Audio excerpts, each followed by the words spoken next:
welcome to Minecraft Stonebox Update. We got a great show for you folks tonight. Stonebox 4 launches tonight at 7 p.m. Cali time. The IP is stonebox.network. And this video will be going over our roadmap for this new server and all our exciting plans for the future. But when I say our, what do I mean exactly? Introducing Carson. brand new Stonebox. Hi, I'm Carson. Now I'm going to be the new co-host of Minecraft Stonebox Updates. And K-Fodder and I, we have a really big announcement.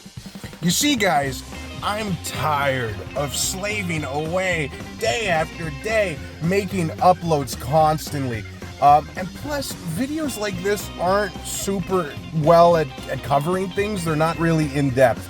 So instead, me and Carson are going to meet up once a month, and we will make a video kind of like this, where we can cover everything, which we can then divide up into smaller uploads that can be posted on all the accounts. We think this is a better system for us, as well as you guys. You know, you guys get higher quality uploads and longer videos instead that are much more in-depth and can actually get involved in things. You know, I want to make better videos. But that doesn't mean normal uploads aren't continuing. No, it means you just get higher quality, longer Stonebox uploads on top of that to go along with, you know, just my shitty posts. Indian bad boys. A lot of them don't listen to the rules. But anyway, back to the topic at hand. Stonebox 4 launches tonight. Wow, Carson, Stonebox 4 already. Jeez, can you believe it? Yeah, it's kind of complicated. You know, I'm glad you said that. Let's explain to the audience kind of a rough timeline of why it's called Stonebox 4 in the first place and what 1, 2, and 3 are. Stonebox 1 was the first map. It was a 500 by 500 bedrock wall filled completely with stone, and it lasted for about a year and a half. The way we got people back then, because this wasn't viral, was we made group posts on Xbox, and throughout the night, I constantly invited people, and we didn't even have a Discord yet. Like, I didn't even make videos at the start. This was just a world.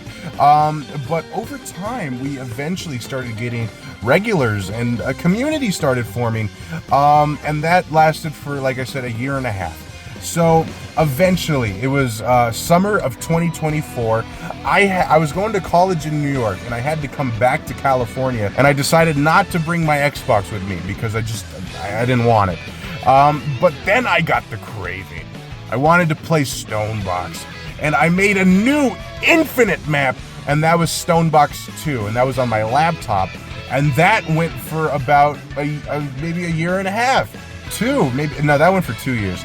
So then the coup happened. That's a whole story. I'm making a video about that in February. Don't worry about it. And because of how bad everything was griefed and how much shit was given out by people who quickly gained power, they ruined the server purposefully. So we had a poll and we decided to reset. And that was Stonebox 3. And then my server got stolen again from me and they refused to give it back. So now this is Stonebox 4. And this is going to be the final map going forward. We are never going to reset again. So I don't want you guys to worry about losing your stuff or anything. This is the final map. This is going to be the one all the accounts cover, and this is going to be the history going forward indefinitely into the future. So I hope you guys are excited. But anyway, now that you're caught up, let's talk about the new things we've added to Stonebox 4. You want to take it here, Carson? So we've added lots of new gens, new biomes, and some new rare things around the map. So go find them. And just to clarify something Carson just said here, not all of those gens give you things. Some of them are not friendly. A lot of them kill mob steal. Oh yeah, mob steal. We fucking hate them. But anyway, now that you're caught up, let's talk about the new things we've added to Stonebox 4. You want to take it here, Carson? At the beginning of Stonebox 4, there was no major teams. And so, me being me, I decided to found them. Now this happened sort of on accident, as more people just kept joining me, but it worked. I started out with just me and Polar Bear Jag, where we created a little wood platform at spawn, and we called it E-Island. That name stuck. Going forward, we had a few members join, but when K-Fodder decided to give out some diamonds, that's when conflict arose. A few people started attacking us, and we were forced to move out further away from spawn, so we could keep our items safe. So we settled at 500, where we created our base with a mob farm, a couple houses, a K-Fodder cafe, and even a fishing pond. This base was all nice and all. We had people such as Barney Cha-Cha, also known as the Grok Vibe. We had Bai, even had Flashy Cactus, and J-Man. But eventually, Barney set out to start his own team, where he had people like Jojo Bro, XVXVW, who's also known as Free Eichel, and a certain someone named Mob Steel Jr. Now, Mob Steel Jr., he's an alright guy, but there are some things he did. Notably, he got a little bored, and he went over to our base, took our gunpowder, and blew everything up when we weren't online, or we weren't there. One of us logged in the aftermath, and he was standing there. So we took him to trial. We took him to trial at their base at -500, and he ended up running away, which then caused us to chase him, fight him, and this started a whole out war. Barney Cha-Cha fighting us, Mob Steel fighting us, Jojo Bro fighting us, and this war tilted several ways many times, but eventually we won. We took all the diamonds and whatnot, and we killed Mob Steel. So after I got back from my punk show in Berkeley, Barney's team following the war, they fled here to this little place kind of close, to be honest, to their enemy, the E Islanders base, as well as Garden of Sweden formed. BM Smiley joined, and he wanted to restart his syndicate fucking thing for the 10th goddamn time. And I love you though, I love you, I promise. I wish you led teams better. But anyway, they lived up there, and they were kind of like the attic to the E Islanders.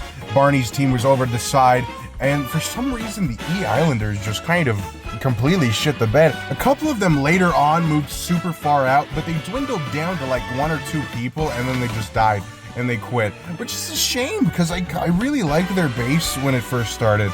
They were like the main first power for a bit, but they were like the Spruce City of Stonebox 4. You know, Spruce City, for example, was the very first team, kind of major team on Stonebox 2, but it fell apart very quickly because you had all these, past Stonebox 1 enemies on the same team with each other. So it's really comparable to how an early team like this quickly falls apart because they aren't set up well, the first teams. It takes a while for things to really get chugging and depth to get added and things like that.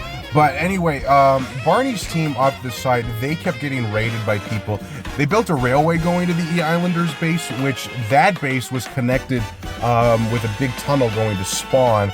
So a lot of people just ran up that railway and started raiding them just over and over again. And that was a huge problem that they were dealing with. So they decided enough is enough, and they moved. BM Smiley, he was working on this Garden of Sweden place for a little bit, and he expanded it, but truthfully, they didn't do much long term. I like the base, but it's kind of weird, I'm gonna be honest. They have this pool area, and I love BM Smiley. I like the videos he's made, and he's done a lot for this community. And also this clip right here, I spent like an hour building Alistair for some reason, and here, watch this. This is the clip of him finding it. The new season dropped.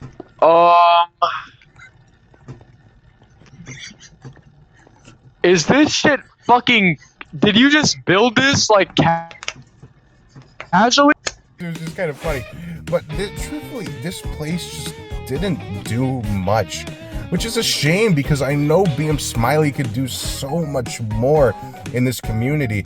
But, well, actually, here is one thing he did, though. He expanded the tunnel. Remember how he just said there was a major highway from 500 going to spawn? That the majority of people who play Stonebox 4 for the first time use to quickly go straight to the Iron Gen. It's a straight shot. He expanded it with TNT that he made. He killed like creeper after creeper for a bit, and he expanded the tunnel all the way, and he filled it up with blocks, and he made it really nice. So he built genuine infrastructure, which is my favorite thing for a player to do. So great job, BM Smiley. I'm really proud of you there. And I hopefully we hear more of Syndicate on Stonebox 4, but we'll see.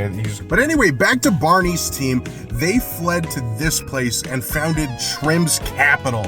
And the reason I call it that is because it was kind of their main base for a solid week. And that's long for Stonebox. That's a long time. So they built here, and the first couple days it started off small. They focused a lot on the architecture too, which I really like. They had these cool statues and stuff, and they were the first team to get villagers on Stonebox 4. So these guys were geared up with full diamond. They were getting quite a head start on all the other teams with that, which is really cool and stuff. And they had these long hallways and stuff that they just dug 3x3 after 3x3, and it was really weird. But over time, things started to slow down. The thing I've noticed with big teams like this that form is they make a base, they get situated, they have all their gear and stuff, and then they don't know what to do from there. Like Stu Empire, for example, like they started trying to colonize and expand to different towns and cities, but then they got too thinly spread and they fell, and they lost focus. And the same thing happened with this team. They just kind of lost focus. They didn't have any plans for the future, and that's a complaint I've had with Barney his entire time in Stonebox. He doesn't do much outside of like temporary little spouts of action. But anyway, their base, they got destroyed by a hacker. I don't have any footage of it, but here's the ruins. So Barney's team, after fleeing from the hacker that destroyed their base, they heard about Church of Birch and Carson's attempts to restart it. So they fled there for asylum because they knew the coordinates to it. Everyone knows the coordinates to it. But sadly, Carson wasn't there. So they decided once again to go and make their own base. So they dug away from that and they founded this place. And this place didn't last long. It lasted like maybe 2 days max. I was not a fan of it. It was just another Shrim base. They didn't really do anything here. So I just exploded it. I just blew all of it up. I was bored as shit. And in the crater of the place that got blown up, we eventually, I helped him out a little bit here. I started like doodling a little bit with cobblestone blocks and, slightly building things. And eventually we started making a little town in the crater, and a castle started forming, and someone built a farm, and suddenly a whole community formed in this crater, and it was really cool. Winston Apollo was the leader, and this team was called Cake Crater, and I loved this. I loved the look of it. It was beautiful. It reminded me a lot of that one city from Fallout 3 and the ballpark place from Fallout 4 too. Like those kind of looks. And I really liked it. They built a metro going around the place. They had this like town hall room. This was Winston Apollo's house. They had a bank that Jojo Bro built, but it got blown up sadly. I built this hotel thing that was really cool. There was this apartment. This was Jojo Bro's apartment right here. There was this cafe. There was this tavern. There was a Church of Birch embassy as well. They stayed here for a bit. And for a little bit, this place... Oh, and they had villagers too. I forgot to mention that. They had a whole villager complex full of them. And Cake Crater was going so simply splendid. But then, Mob Steel. I don't know how he got it, but he got like a diamond sword or some shit really powerful, and he just went on a rampage like crazy. He was tearing people's face off, and he had a couple followers too. They were trying to like help him kill everybody and take their loot. So I gotta backtrack a little bit. I forgot to talk about Entwistle. Entwistle was trying to restart Buttertown, which was his old team from Stonebox 2. They've been kind of in and out of Stonebox history. They haven't really done much. At most, they've been like one of the teams Neptune took out when that was going on. So Buttertown was trying to reclaim its former glory or some fucking bullshit. And because of this crisis breaking out of Cake Crater, people were refugeeing over to them. And eventually the conflict spread over to them too. And because of that, Buttertown does not exist anymore today. They got destroyed as well in this conflict. And since we were starting to set up the server after that happened, that is where the world is left off today. This wasteland of former teams and history, and everyone just fucking hating Mob Steel. Should we ban him? We should ban him. I think it'd be funny. So that is where we leave off with you today. That is Stonebox 4 recapped. Stonebox 4 is out probably now by the time you're watching this video. So join in, join a war, join a team, become a soldier, become a leader. I'm excited to see what you guys do, both me and Carson, and we're excited for the future of things going forward. But anyway, that's it for Minecraft Stonebox update. See, Choo there's this cave fighter choo, guy. choo choo, choo He wants me to sing this. Choo, woo choo, woo, choo choo, choo choo, choo choo, choo I ain't doing Take that. me right back to the I track. am.